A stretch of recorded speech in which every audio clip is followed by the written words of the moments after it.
everyone, I'm going to do a real quick video on how to create a very simple, very straightforward watercolor painting of a sunset, and I'm going to go over some different watercolor techniques and some basic color mixing, and the end product will look something like this.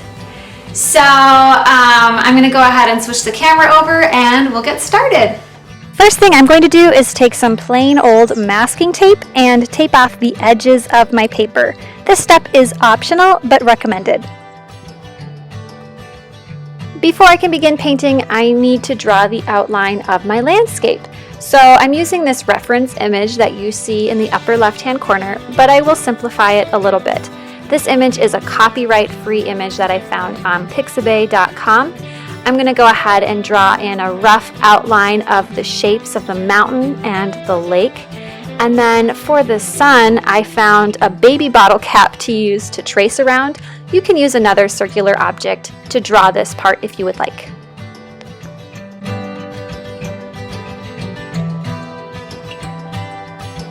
For this painting, you'll need a paper towel, some paintbrushes, a container with water. I'm just using an old leftover container, and a pan of paints.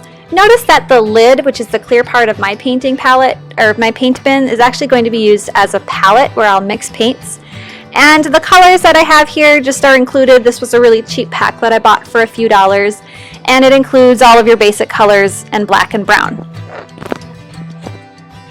Typically when we paint, we work back to front. So I'm going to start with my sky and sun, and then I will work my way forward to the mountains and the lake in the foreground.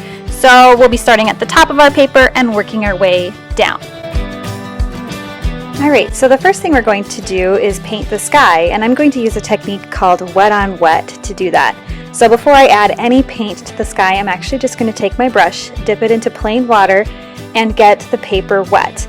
I'm carefully going around the sun and the mountains, so I don't want to get that part of the paper wet, but I am going to completely fill the sky with water. And this is going to make the paint move around a little bit easier when we go to add color.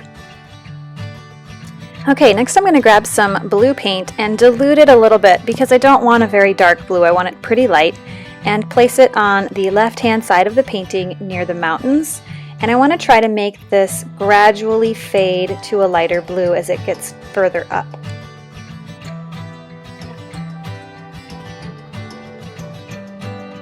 I'm also just going to add a little bit of blue to the right of the sun, and again I'm just going to fade that into the white paper.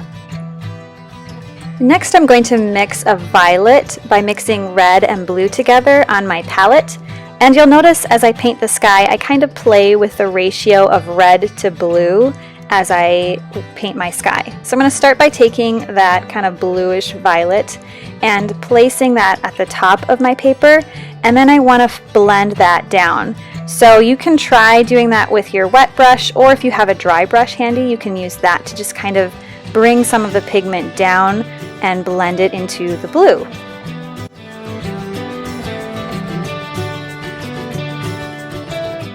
Then I'm going to add even more red to my violet and place that in the sky as well. And you just want to kind of blend these all together, adding more if you need in certain spots and just trying to make it look good. Be careful not to add any paint below the sun just yet.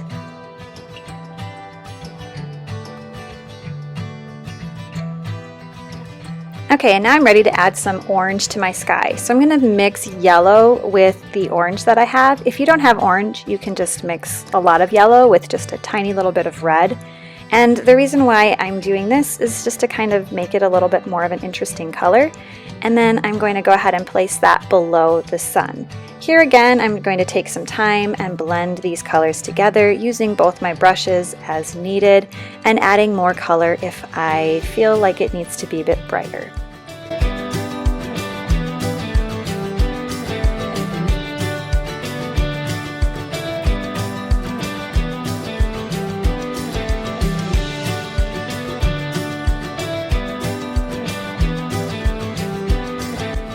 Okay, before I can move on, I have to let my sky dry out completely. I can do that one of two ways. I can just leave this sitting for about 10 minutes, or I can speed up the drying process by using a hair dryer. and blowing it gently on the paper. So here you want to be careful because you don't want the paint to start moving around, and you also don't want your paper to go flying across the room. But this is just a cool little art trick that I learned, and it works really awesome because you don't have to wait for your paints to dry. If I tried to paint the sun or the mountains right away before I dried the sky, they would bleed into each other and do things I didn't want them to do. So I want to make sure this is completely dry before moving on. And again, a hairdryer is a really great option if you have that available to kind of speed the process along. For my sun, I'm going to do a technique called glazing. So I'm going to take straight yellow paint, carefully paint around the sun, let that yellow paint dry completely, and then I will layer another color over that. This is going to make the color appear a little bit more brighter and make the sun look different from the rest of the sky. For my mountains, I need to mix blue with black. And what that's going to do is darken the blue and also mute it a little bit so it's not quite as bright. And I'm just going to take that paint and paint the background mountain. I'm not doing any kind of fancy technique here. I'm just going to cover that mountain with that color and then let it dry.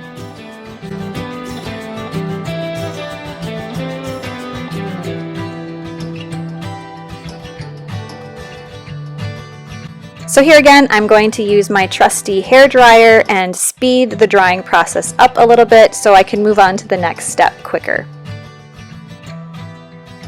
Once your sun is dry, you can grab some orange and dilute it a little bit with water. You don't want this to be too dark, and you'll lightly paint over the yellow sun with that. And again, that's going to create a different look to the painting than if you were to just mix the colors and paint them on directly. That layering kind of creates an interesting variety to your piece.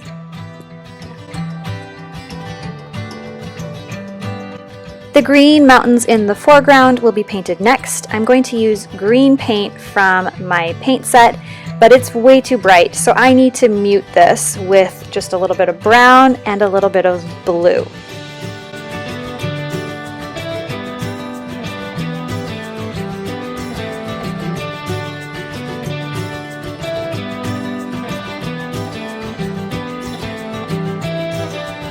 And what you'll notice is that by muting that green with brown and a little bit of blue, it makes it look like it's part of the piece.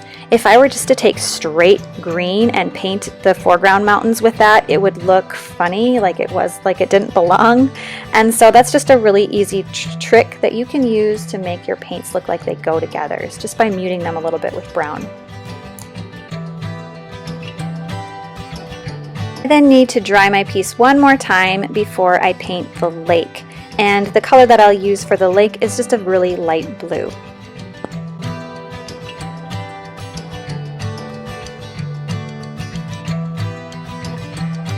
And then I like to kind of outline things a little bit with colored pencils in my watercolor painting. It just makes your edges look a little more defined. So I'm going to grab my colored pencil set and outline just a little bit on my mountains and around my sun. This is totally optional, you don't have to do this, and if you don't have the right colors, I wouldn't recommend it, but it is something that I've found makes my watercolor paintings a little bit neater and nicer looking when they're finished.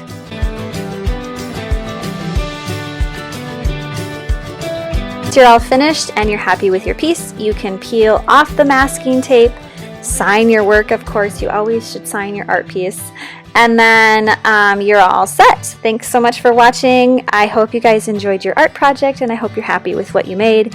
And if you're not, there's always benefit to learning from the experience. So if your piece isn't perfect, that's okay. You probably learned a few new techniques and maybe you learned a little bit more about watercolor paints, which will help you when you try again next time.